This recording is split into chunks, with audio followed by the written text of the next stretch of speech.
Ето тук още един климатик, който много дълго време не е виждал профилактика. Сега ще го направим чисто нов.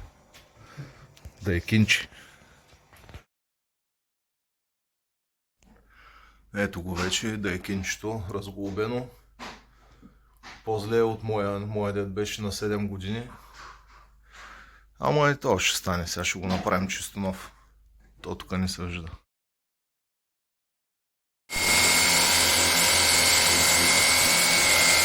Леле. Добре ли? Да.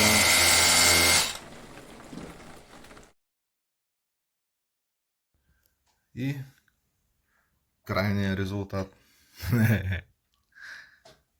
Как да не си доволен? Чисто нов. Сега го сглобяваме.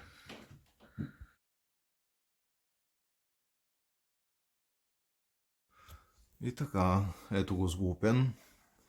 Дайкинчи, 24-ка. Чисто нов. Пак аз отивам, защото ожаднях малко. Отивам да си почина, защото момчето ми е приятел.